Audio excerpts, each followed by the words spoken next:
Before we move on to the fifth tone, again, I want to remind you that what takes place at the tonal level is not something that we have access to. So it's not like it's something you're working with, but what's very important to see is that the senses that are involved, that this is a key for you.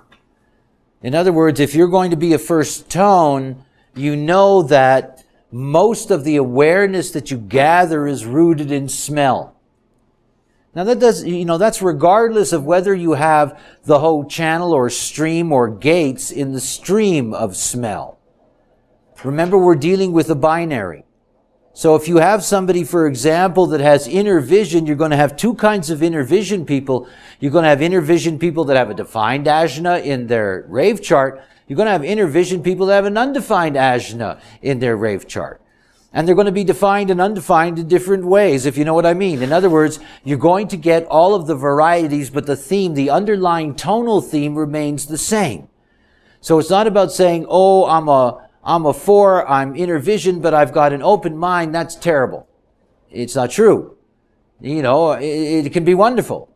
Or to say the opposite. In other words, you cannot relate that to the design level. You can only do that when you get to color. Tomorrow when I start talking about color, then you're going to see you can take that immediately into your design. In other words, you can use that information instantaneously as something that you can work with that has analytical value and gives you that aha. Now you're not going to get that aha, coming from the fourth tone, whether you got an open mind or an undefined mind, it isn't going to make any difference. In other words, it's simply that at the tonal level, that's what it's all about. And genetically, you're going to respond to that tonal level regardless of what your definition or lack of definition is going to be. We now enter into murky waters and muddy ground. I can't stand the bastards, eh?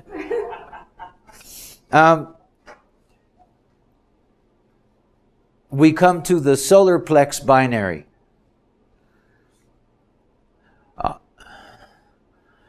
When you look at the first 4 tones and you see that those tones are related to awarenesses that operate and function, and that the last 2 tones we're looking at this afternoon are related to a center that is not aware and it is basically dominated by a motor, then one of the things to recognize about the way in which these tones can operate is that they will operate very differently, beginning in 2027 when we have a new generation come into the world who has a different kind of solar plex and operates with solar plex awareness or spirit consciousness.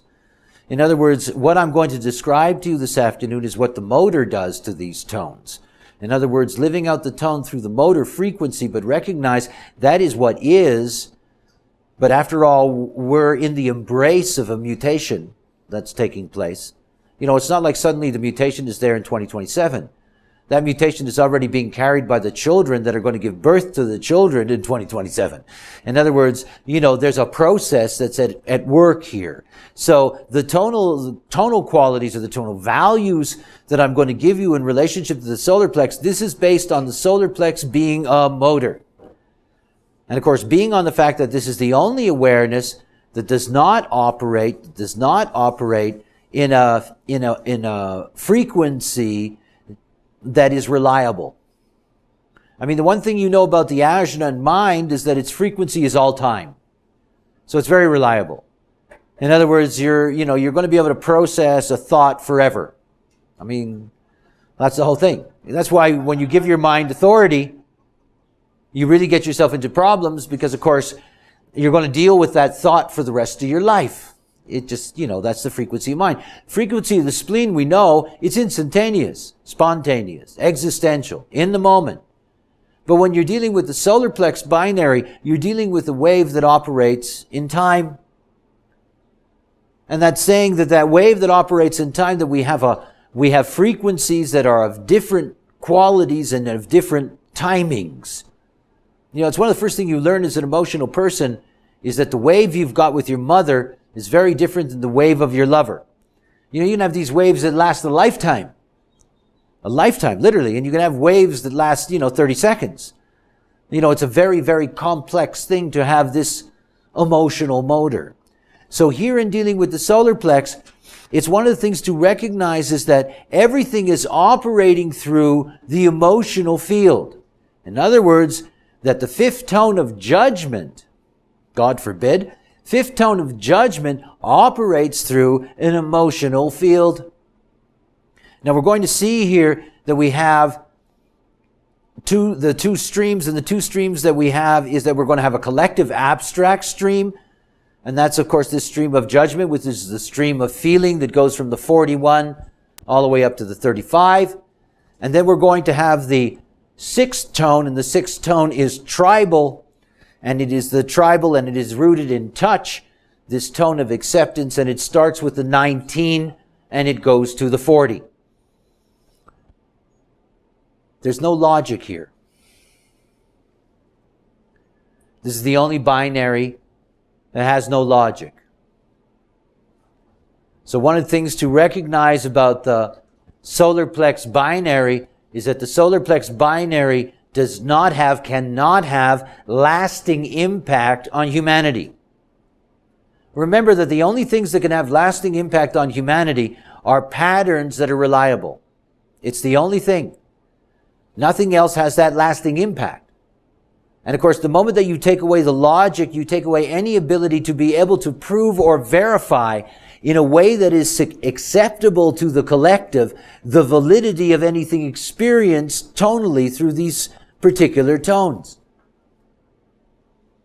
Now again, when we're dealing with the emotional system, because we're dealing with volatility, there's great volatility in the way in which these departments operate. You know, it's one of those things where if you go from one of the other departments and you bang into somebody that, you know, in the solar plex department, it really looks weird. I mean, you know, there's all this up and down, and there's all this stuff going around, and all this energy being poured out, and all of these things. In other words, it can look rather chaotic. There doesn't seem to be a logical pattern to it. Judgment. When we were talking about uncertainty, we were talking about taste, and we were talking about the stream that ran from the 58 up to the 16, and here we have its mirror. It's very important when you're looking particularly at the collective to look very carefully at the mirror. You know, there is an intrinsic relationship between the 58 and the 41. There's an intrinsic relationship between the 18 and the 30. There's an incredible relationship between the 48 and the 36. In other words, there's very, very profound connections between these gates operating in collective streams in the mirror on the other side.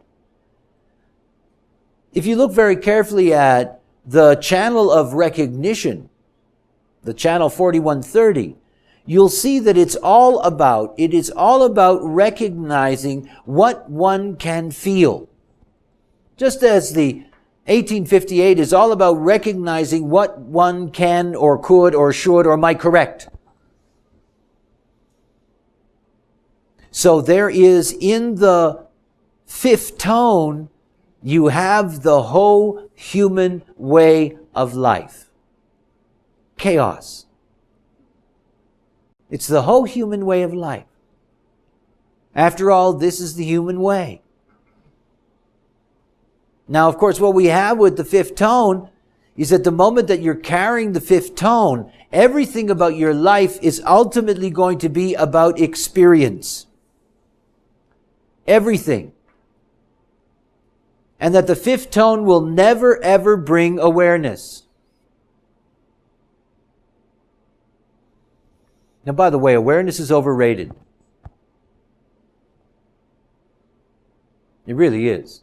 It's like enlightenment and all these other terms. It's really overrated. I mean, after all, if you don't have a defined awareness system, technically speaking, mechanically speaking, you're not aware. I mean, you can be aware of awareness. You know, you got an open spleen, you got an open ajna, you can be aware of awareness. But technically speaking, you know, you don't have an awareness system that is operating consistently. That doesn't mean that somebody with open awareness centers, you know, cannot be awake. Of course they can be awake. I mean, awareness is overrated, like intelligence. It's overrated. All of those things are overrated. You don't have to believe that. Makes people nervous. Those are the things that people like. They want to be aware. They want to be enlightened. They think it's special. And of course, it helps them to think that it's special because it gives them an excuse why they're not there. Oh, it's so hard to get there. They don't want to find out that, really you can I can take somebody with an IQ of 80 and give me enough energy. I will teach them. Anybody. So awareness is something that's deeply overrated. So if you're carrying the fifth tone, don't feel bad. It's overrated. You're here to be running around in the circus. And nobody runs around in the circus better than a fifth tone. I mean, that's their life, man. They're in the circus. They're leaping from this swing to that swing, and they're blowing themselves out of the cannon. They're going through the whole story. I mean, it's the human way. And of course, the whole thing for everybody else is that when you're all gathered around in a group department meeting, nobody wants them to show up. Oh, no, not now. Keep the humans away. Let the rest of us work this out, okay? Because we have to teach them because they're never going to be aware. It's so cute, no? This quality of humanness, racing along. And of course, while they're racing along, they're full of judgment. Right? See, it's only when you get to the end of the race that you know the results. That's one of the things about the abstract way, that while you're running the race, you can't say, I'm leading. Wait till the race is over. And of course, this is the whole thing about the fifth tone. The whole thing about the fifth tone is, look, you're not going to get it. You're not going to get it. You're going to die before you get it. Now, of course, all the fifth tones get really nervous. What does that mean? What is he saying? And it's the whole point. I mean, after all, awareness would stop a 35-36 from being a complete and utter unpredictable turd. I mean, it really would. It's not there. And the whole thing about the fifth tone is that they have to see, look, what we are is we're the dumb lemmings. We're here to guide everybody into the sea. If we keep running, they're going to run after us. What a crazy world. This is the human world. You keep running, Satchel Paige, great black pitcher in America. He said, don't look behind you. Somebody may be catching up. That's us. Running. That's the fifth tone. That's their whole thing. And while they're running, they're telling you what's right and wrong.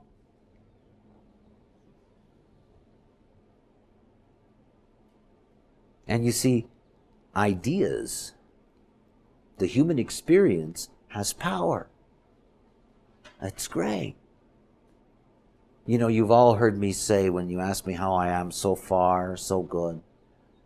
It's a New Yorker cartoon from the 30s, after the Depression. And there's an executive that's jumped off a building, commit suicide. And there's a guy sitting in his office looking out the window, and he sees this guy falling. He says, "Are you okay?" And the guy says, "So far, so good." That's the human way. That's the fifth tone. And you see, they have their judgment all along the way. Oh, so far, so good. Yup. Thank you. Well, you see, they don't know any better. They just don't. See, the pure humanness in us doesn't want to know anything. It just wants to do. It wants to do. And it wants to do what feels good. That's what it wants to do.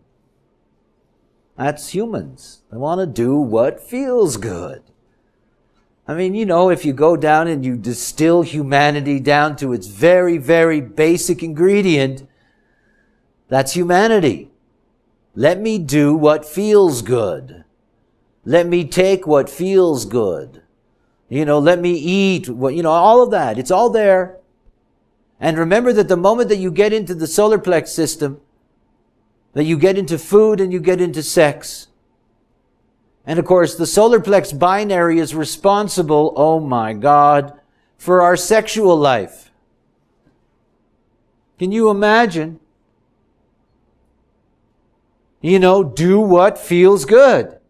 So mechanically we're designed that when you do it, it feels good. And we don't care about anything else. You're not going to worry about your taxes while you're making love. Doesn't work that way. You forget about what you have to do yesterday and tomorrow. It's gone. That's the mechanics. That's fifth tone business. That it feels good and I don't care what it means and I don't care what it leads to. So far, so good. This is the fifth tone. And it's us. I mean, when I first started to go through this knowledge as a teacher, not just having taken in my experience. And when I got to this part, when I taught it in Europe 4 years ago, I could feel everybody squirming. And I wasn't doing it this way, integrating it into the streams. I was just doing cold tone. And I could see all these people looking and seeing very, am I 5?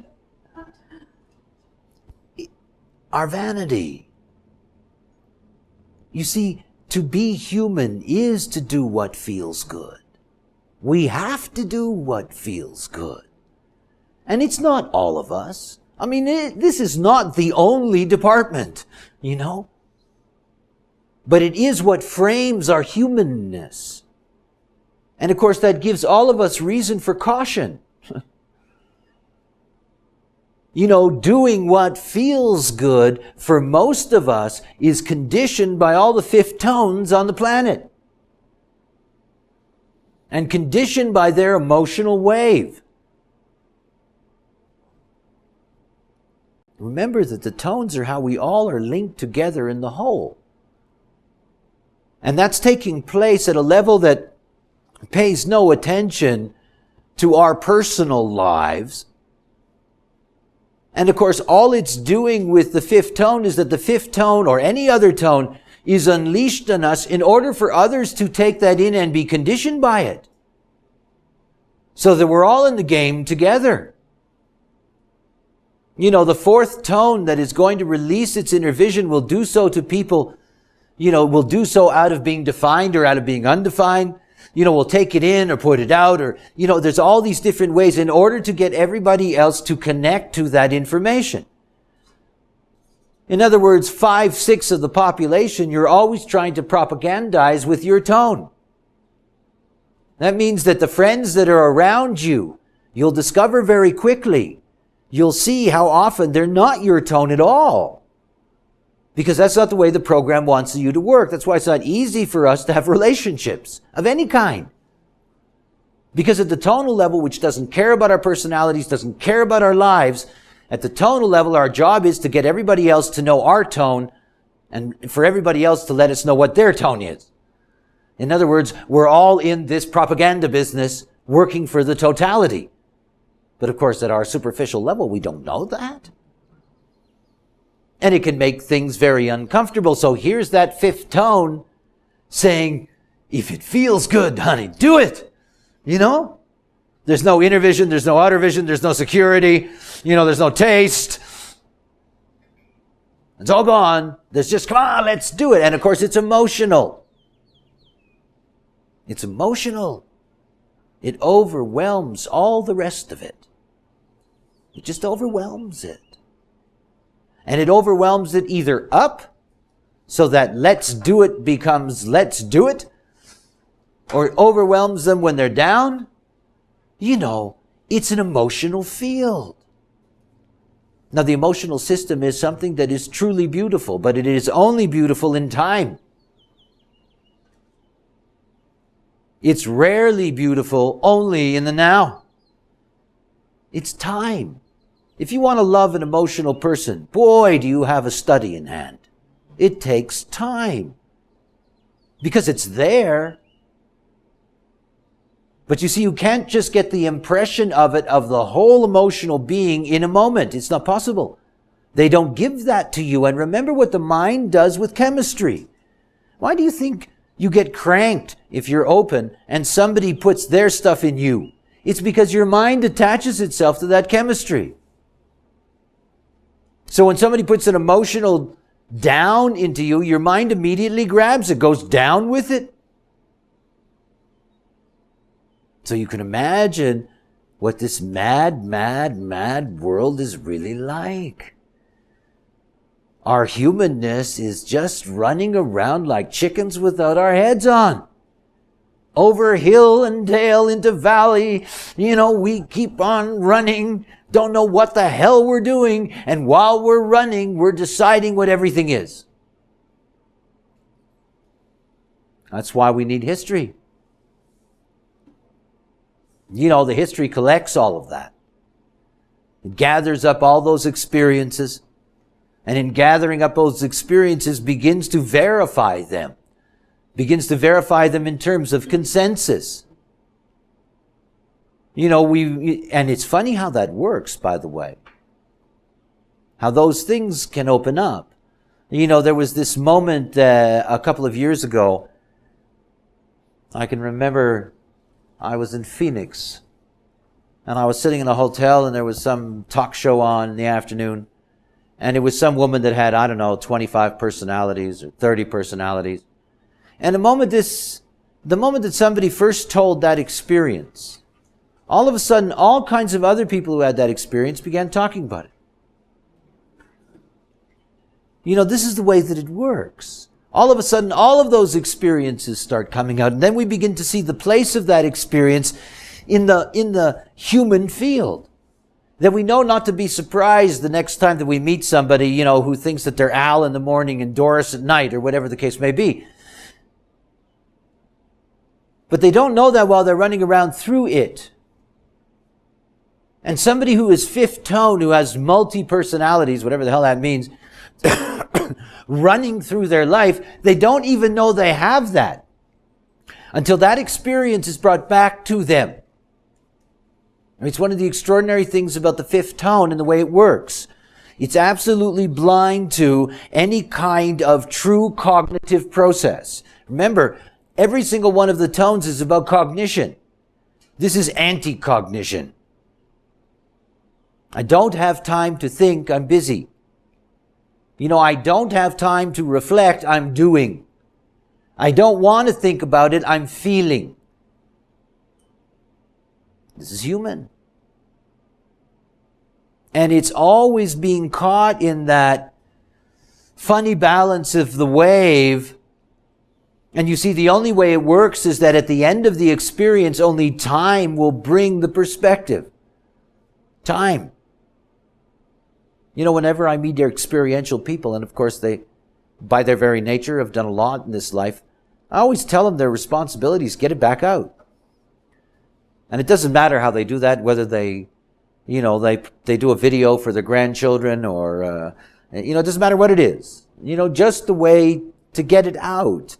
Because any abstract being who reaches the point at which the experience is done, in getting that experience back out verbally, that's something that's enormously healthy for them. Because regardless of what the experience has been, the moment that somebody will listen to it, it has value. When we think about that, that's very important for the emotional beings, and particularly for abstract beings. You see, the moment that you can tell somebody else your experience, that's the moment that your genes relax. That's what they want you to do. They want you to retell your story. And if you don't retell that story, they put all kinds of pressure on you until you blow up. And it's a very, very healthy thing to get that out. And you're getting it out without knowing why or of what value it is. Think about the fifth tone. It doesn't know why it ran through the valley. But in telling the story of running through the valley, it may find out why. It may suddenly have a grasp, able to make sense out of what was really going on in its process through telling it, through trying to share the vision with somebody else. But in the pure fifth tone, none of that is part of their active process. That's for the rest of the abstract to work on. It's like somebody that does something spectacular, a discoverer, for example. The act of the discoverer is just pure fifth tone. Why did you climb the mountain? It was there. There's nothing. It was just there. They're running, so the mountain was in the way, so they go up the mountain. But for years afterwards, there's all kinds of people who write about their experience. Why they went up the mountain, why they were able to do it the way they did, what it meant. Now with modern deconstructionism, you can turn that into an act of God. The solace for the fifth tone is to recognize that it's the vanguard of human experience. The fifth tones that are around you in your life, they're the ones that are always going to be interesting. They're the ones that are always launching off into something. And of course, they're the ones that are ready and willing to enter into experiences that logic might say, wait a minute, chances are you're not going to make it. Chances are it's not going to be healthy. The abstract doesn't care. And the emotional abstract, that's blind. It's just blind. It'll just fly on its energy. When we're moving through the nature of the stream, we start with the 41st gate. The 41st gate is the initiating codon. It's the initiating force of experience. It is a deep, deep, deep pressure in us. Now remember my description of the 58, how there's a joy in that pressure. But when you're dealing with the 41, like everything in that stream, it's like going to a Chinese restaurant. It's either going to be sweet or it's going to be sour.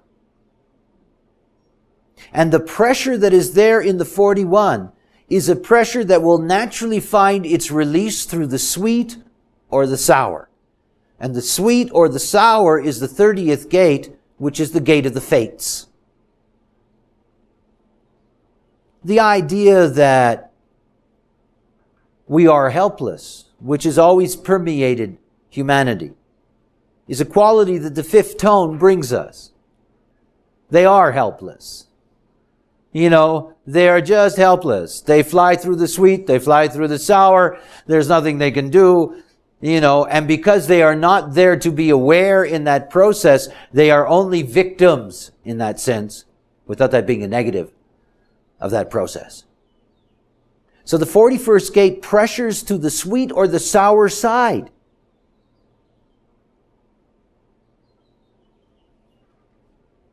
The basic binary of human life is that experience, that valid experience must either be sweet or sour. And for the emotional being, there is nothing in between. Nothing. All you get in the end is a mouthful of sweet and sour, but you can still tell the difference. It's a funny thing about sweet and sour.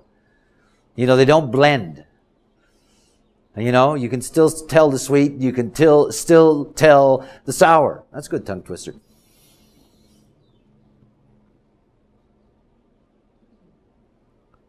In the original description of the 41st gate, in the traditional I Ching, this is the work of the gardener cutting back plants in the fall, and cutting them back so that they will expand and grow even faster.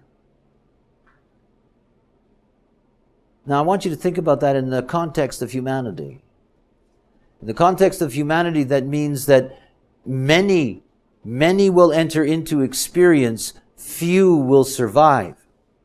But the survivors will make it easy for many to have the same experience. That's something to understand. In other words, that if you're looking for sacrificial animals, you're going to find them in this stream. In their rushing headlong, there are those that will fall by the wayside. But they are a guide to those who will follow. And that those that succeed, they're the ones that will make it so much easier for the next generation to be able to do that. I mean, after all, it's like the sailing of ships. Many ships set out. Very few got anywhere. And finally you come along with whatever, a compass or, you suddenly have the capacity to survive the trip, to make the trip, and that experience then makes it possible for others to follow. And they don't have to take the same risks anymore. There are charts and maps and sextants and whatever you want, and they have the ability then to be able to follow in the footsteps. So what that's really saying is that when you're looking at that stream, what you're looking at is non-longevity.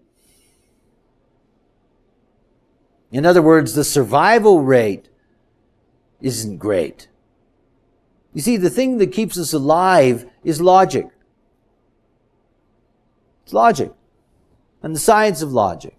So, we build hygiene systems for our communities, and we invent medicines, and we have hot running water and all that kind of stuff. We do all of those things in order to be able to keep us healthy and alive. There's nothing about the abstract process that says they have to be healthy or that they have to stay alive. Nothing. Nothing. Think about that. That's really something. They're just here to be, the vanguard of activity. They're here to rush in where angels fear to tread. That's them. That's human. And of course, you get a high mortality rate when you're dealing with the abstract. And by the way, that mortality rate isn't just about the physical life. If you want to see breakdowns, the 19,000 nervous breakdowns, just look at 35, 36s.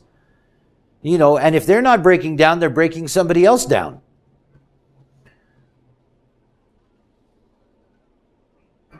The 30th gate. 30th gate's one of those, it's a strange one. It's the gate of the fates. And in being the gate of the fates, it is very deterministic in its way. That stream out of lack of awareness says that it's all written. There's no way that you're going to impress a 35, 36 with mutation. There isn't. Remember something about the collective. The collective follows Solomon's law. Nothing new under the sun. They don't want to know about what's new. They want to experience what's there. And they want to experience what's there in the continuity of that experience. So the 30th gate is the gate of fates, but remember something about the gate of fates.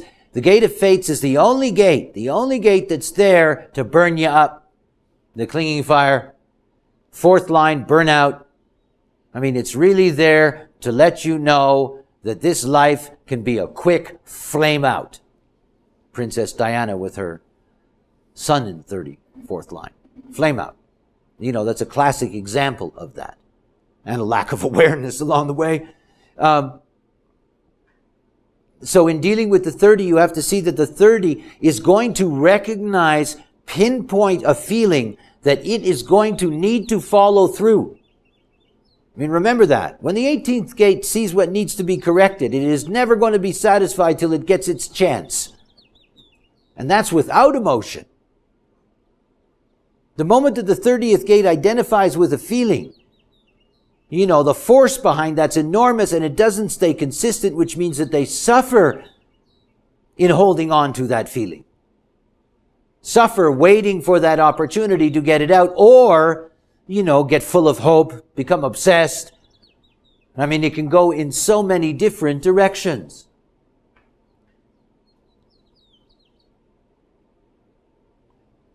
When the change comes and this stream no longer is of value, we won't have sex anymore either. Sorry, Randy. But you won't get there, so it doesn't matter. They'll all be saved, your interference.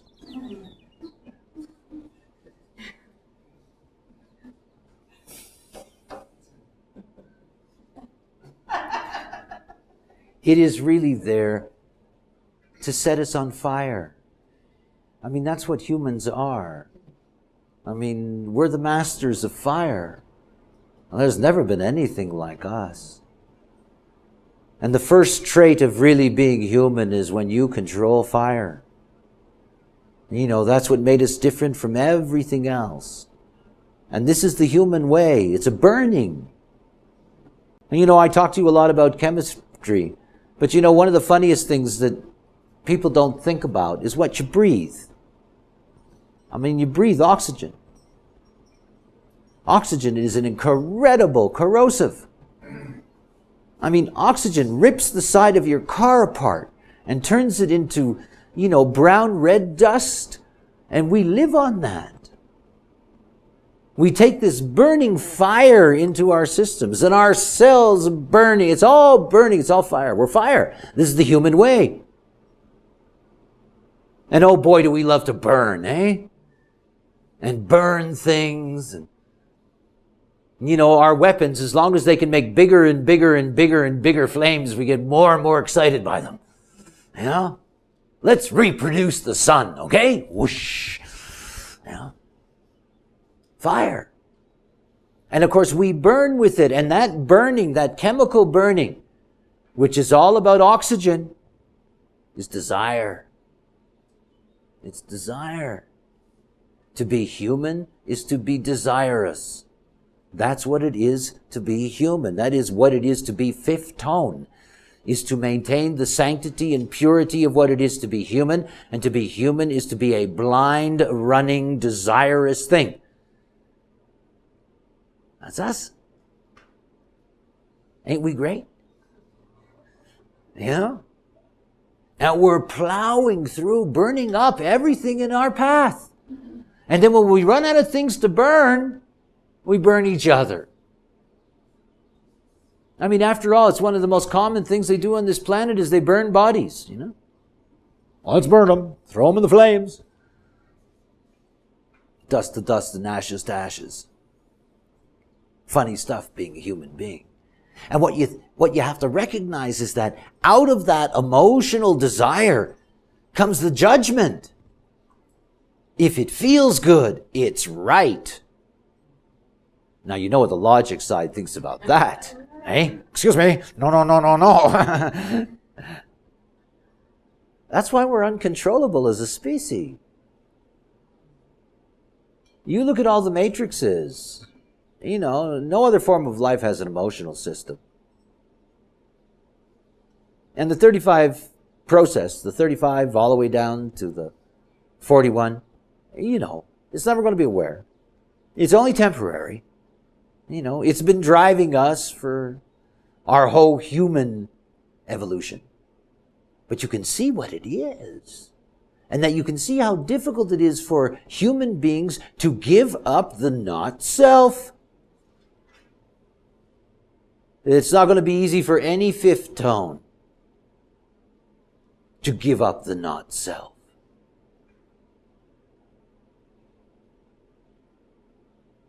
They're burning with a desire. And the desire becomes the point for them, the truth for them. Nothing else. Oh yes, they can suffer deeply because they don't get to the experience that they seek in their desire.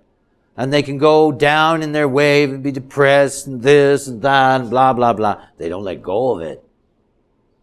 That's why they can always burn out. You see, the spleen has a sense of humor. And it only has a sense of humor because everything passes in a moment, in a flash. Right? If you're a splenic person and you make love, chances are you're going to laugh. You know, because the moment it's over, it's incredibly absurd. It's gone.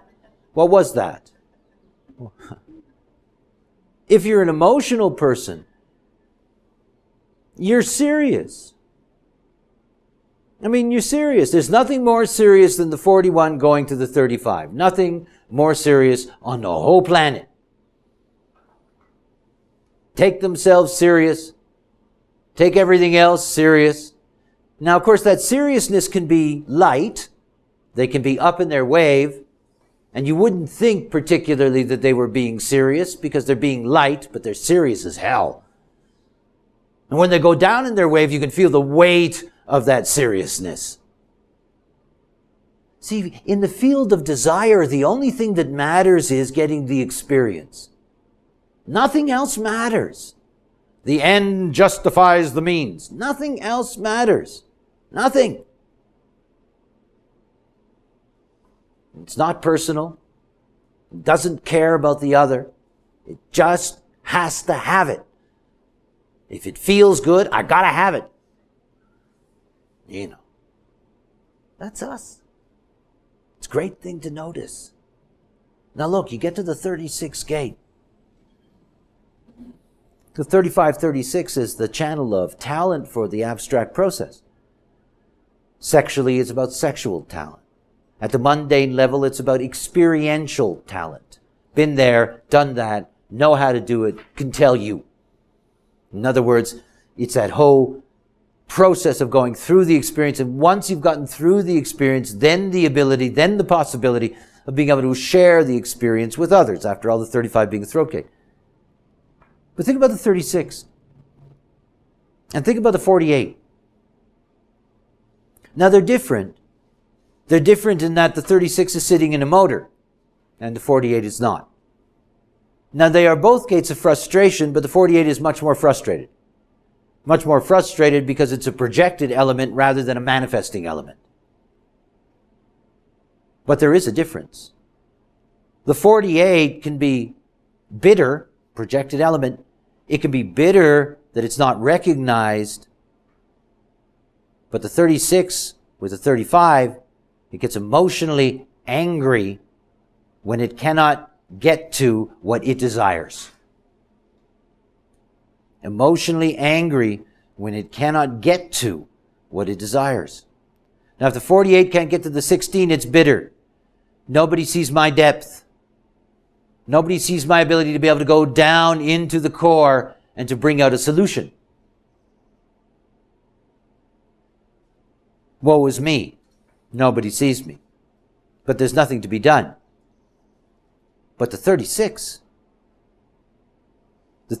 in its anger as a manifesting force can act out. And what happens is that the 36 sits there and it stores in all this emotional desire, energy, waiting for that opportunity to get all of that out. Now the gift of the 36 is to penetrate. Like the well, going deep inside. But the difference is that the 36 penetrates the surface and the 48 penetrates the depth.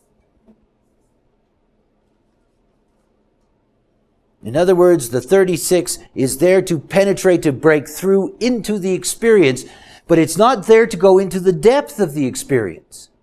In other words, it's not there to explore it at the intellectual level, to go into deep layers of it. It's about, let's make love and see you next time. It's penetration for the sake of penetration. Otherwise, the desire never gets fulfilled. That 36 gate.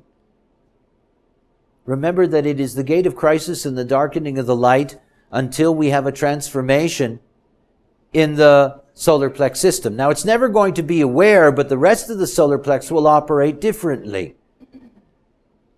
And the whole thing about the nature of the 36 gate is that when it's operating correctly, that means when the total being is operating out of their strategy and their type, what the 36 gate is intended to do is to bring somebody else who's at their weakest point to a point of crisis in order for them to be able to go on and grow. See, 36s are always bringing crisis into other people's lives. Always. You know, it's not just them being a crisis machine themselves. They bring crisis into other people's lives, but that's not a negative. You're only going to be attracted to a crisis person because you need one. You know? I mean, if you're going to live with an emotional person and you're unemotional, you deserve it. You know? It's yours. I mean, after all, that's where we go to school in life. We go to school in those centers we don't have. I mean, that's what it's about. We all end up with that in their process. I cannot escape sacrals. You know? What the hell am I going to do with them? I can't escape them. Maybe there's a way. Move to another planet. Only take manifestors with me. What a busy place. Eh? You're not invited.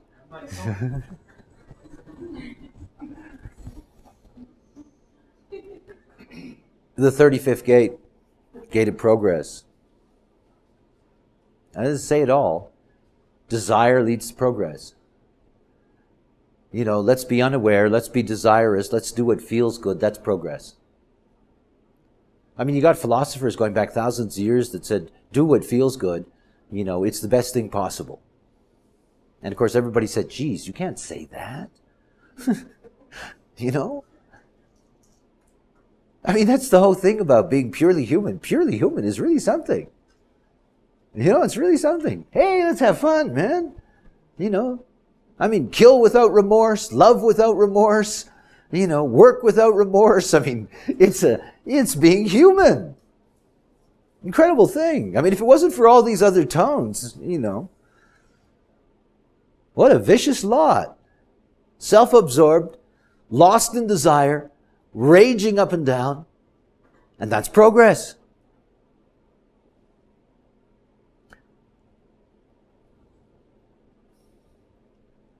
You have to be able to give everything a name in this life.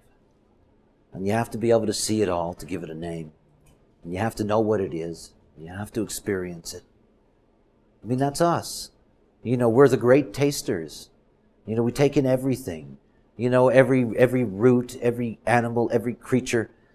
You know, I remember watching Mondo Cani in the 70s, and there was these people eating chocolate-covered ants. And I thought, shit, that's weird. But then again, people ate grubs forever. There's still people who eat grubs. You know, I mean, human beings, that's us. We are intended, we are meant to go through every single possible level that we can. Take it all in, take every ounce of it, regardless of what the hell it is, you know, and not worry about the consequences, which is the most amazing thing. I mean, that's why the abstract and the collective has such a dynamic polarity. You know, the logic saying, wait a minute, this isn't good for us. No. Everybody gets off work at 5 o'clock, okay? I mean, otherwise we've got a problem. You know, we got to keep our kids in school till 4. They can't just go out and do what feels good. We're going to have chaos here. And this is where you get this, you get this intellectual thing about being civilized or not. You see, the abstract is basically uncivilized. I mean, you know, I'm talking about this abstract stream. You know, it's uncivilized. If you, the fifth tone has, no, it's America. No, really, it's America. What's that joke? America went from barbarism to decadence without a civilization in between? This is America. Everybody's just roaring around. You know? And of course, desire has been progress here. And I mean, all over this planet, everybody wants to be, at least, if not able to come here and suck up on the great golden mountain, you know, at least to be able to import it back home. You know, let's have that too. That's the whole thing about the fifth tone. When you begin to realize that all of the components that make us up, that there are various components that we have been conditioned to look upon with our noses in the air, to frown upon, to think lesser of them, you know, to see that these are things that are poor or bad traits or things that we should eliminate or not nice or whatever the case may be. And you know, the fact is that this fifth tone, without it, we wouldn't have ever gotten to that position of being that critical. We never would have gotten to the point of saying, no, we can't just be like that. because we're not just that. You know, it's like what I hope you grasped when we went through the bases and we went through understanding the dimensional relationships of the bases. Only one base was about being human. We're in a life program. You know, we take our humanness personally and see it in its unique specialness. But in fact, we're in a life program. And that most of the programming that's going on around us has to do with everything but us in that sense. It's about life. So when you're looking at all the tones, the Department of Planning is interested in life. It's interested in maintaining a coordinated, viable, emerging consciousness. You know, that's its job. Part of that is, in order to be able to stimulate the intellectual aspects of that evolving consciousness, you got to have us. I mean, that's what all this running around does. It provokes. You know, it starts things going. People come and go and die, and there's fights and wars and love and rape and this and that and yeah, la la la. You know, and then we go to all this work about how do we control this? How do we do something about our basic humanness? Because our basic humanness is frightening to us. Not only is it frightening to us, we don't really get it because we don't like it. You know, these vehicles, we are helpless in the way in which they are designed and operate. There's fifth tones here in the room, eh? You know, if it wasn't for them being in the room, we couldn't go about our human life. It's what's so important to understand. Yes, if you isolate it, like anything, if you isolate it, you can then get into a whole judgmental pitch about this side of it and that side of it and blah, blah, blah and everything else. But you have to see that if you're carrying that tone, you're carrying that tone for all of us. And when the change comes, we'll wipe the damn thing out. That's all, you know. And until then, well, what to do with you, you know? Keep on cranking. That's us. You know, we got to crank till the end. Nothing's going to stop that. The 35th gate. The 35th gate is a stop codon. Now, basically what that means is that there's a brake. Like the brakes in your car. You know, if you look at the language of the 35, the language of the 35 is I feel, and usually I feel like a change. Usually, not always. That's where we get that expression, been there, done that. That's the point where the usually, you know, no thanks. I've had that experience. It also means that the 35 has the capacity, it's the only part of the abstract process that actually has the capacity to put a lid on desire. Interesting to think about. In other words, when you say, I've been there and done that as a 35, that's an enormous accomplishment. I mean, you're ruled by desire, and desire is no longer ruling you, and the reason it doesn't rule you is that you've had the experience. You see, nothing's more important. Desire dies the moment the experience is had. You know, that's why abstract sexuality can be so devastating to people who don't know what they're getting into. Because the moment of orgasm is the moment that you fall off the mountain in terms of the wave, and you immediately crash because the experience has been had. You know, and you don't come off laughing. You know, you come off feeling unfulfilled. You know, it's like, well, isn't there anything else? Is this it? Is this what it's all about? In other words, you're always dealing with the 36 crashing the moment that it gets to that 35, and it's the crash that gives the 35 its power. He says, look, I've been there. It was okay, but I don't want to climb that mountain again and fall down again. I mean, that's too costly to me. I have been there. I've seen it, lived it. That's enough. See, the greatest risk to the abstract being is repetition. That's logical. You know, logic, you investigate the same thing over and over and over and over and over again. You know, but the abstract investigation of making love to redheads is not going to work out the same way. Each time they're going to have a crash. Each time they're going to feel like that they haven't got the answer. And each time there's going to be a moment in which that 35 says, never going to do that again. Brunettes next time. You know? Now they got to learn that the first time. See, that's the whole thing about being human, is that the interesting thing about the fifth tone is that yes, we are here to be running around in this feeling frenzy. Yes, we're out there to be doing things, but we're out there to be doing things once. In other words, we're there to be lost in the diversity. Now think about how uncomfortable that can be for somebody in their design who has a fifth tone, and that fifth tone is constantly driving them into the diversity and making it very, very difficult for them to feel like staying with anything is worthwhile. And remember, you can be a fifth tone person who's very logical. That can be very upsetting.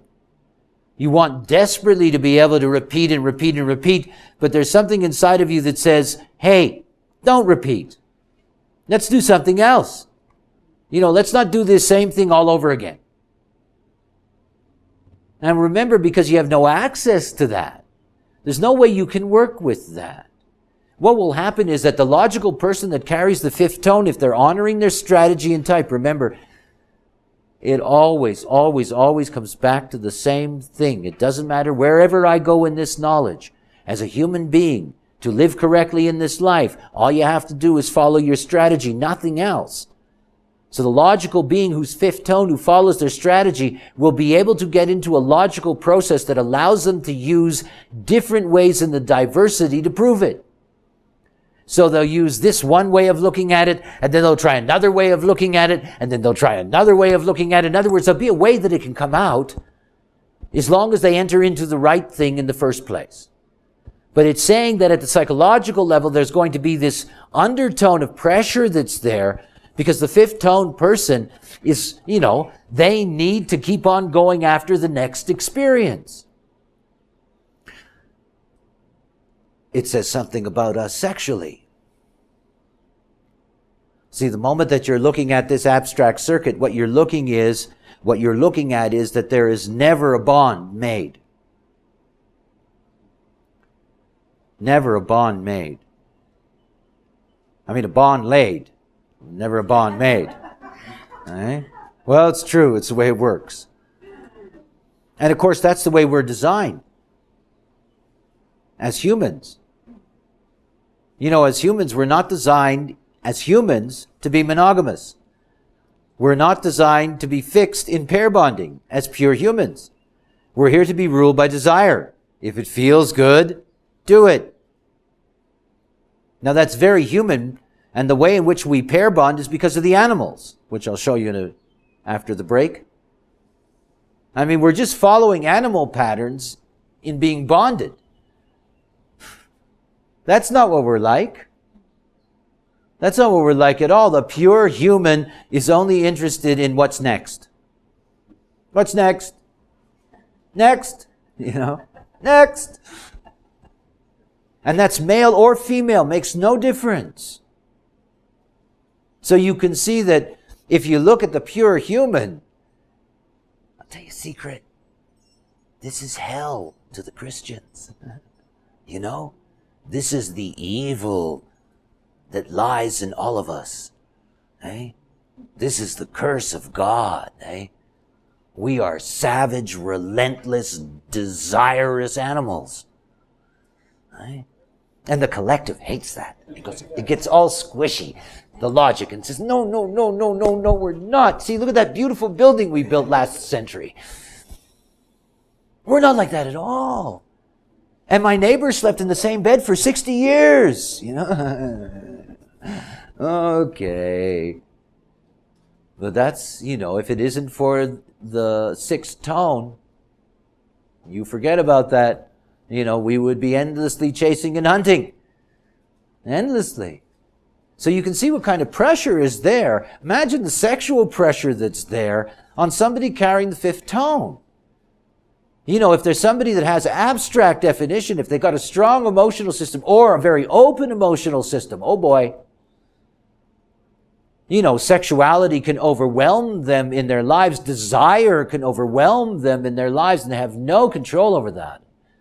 Because it's so much a part of what it is for us to be human. It's deeply, deeply, deeply competitive being human. The whole survival business. And getting what feels good might mean that somebody's in the way. So the 35th gate has a special quality, and that quality is, I don't have to go on to the next one.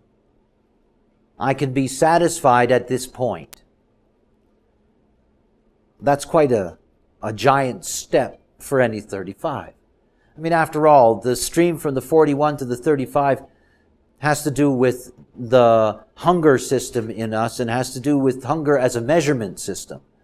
In other words, if you can imagine the 41st gate and the 35th gate being gauges on your stomach, the 41st gate always tells you when you're empty, and the 35th gate always tells you when you're full. However, once you're full, eventually you use it up and become empty again. That's the cycle of life. And of course, that's a format in that stream which is deeply cyclical. So in the moment that the 35 says, I've been there and done that, it's usually only temporary. It's usually only temporary.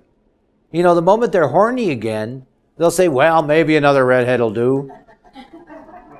As long as they've just finished the crash, it's like, no, I don't need them. But the moment that they go through in their wave, they'll come around again. Desire is a cruel creature. It does not let go of us. It is not intended to let go of us. There is nothing about being human and being desirous that is morally incorrect. It's only the way we enter into those experiences that can lead us into so much difficulty and pain. I have a deep love and respect for sex. It isn't about whether this is good or that's bad or all of these things. It doesn't matter what your morality is. If you enter into things according to your type, you don't enter into anything incorrectly. Somebody who has the 35-36 and carries a fifth tone, sexuality is not only essential in their life, they'll die without it. Oh, I'll tell you all a delightful, delicious story. Last week I was in Las Vegas, and I have a client who's seeing me, and she's 72 years old. She's a 35-36. And she has a lover. He's 74 years old. He's a 36, 30-41. The lover has, the guy has other lovers, and he has a wife that he's living with. So we're sitting out in the backyard, and she says to me, to inform me, she says to me about him, she says, oh, and he's a generator. And he looks at me and he says, no, I'm not, I'm an alternator.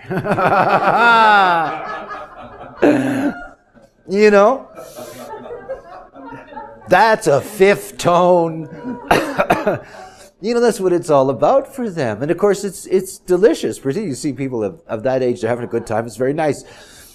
It's about understanding that's part of what we are to be human. It's not about, I try each time that I can show you our nature stripped of our evolution, because that's all I'm doing, showing you this fifth tone this way. Remember that. I'm not showing you our evolution. I'm taking it out of context, as I've done with each of the other tones. Because after all, they all work together and it's seamless.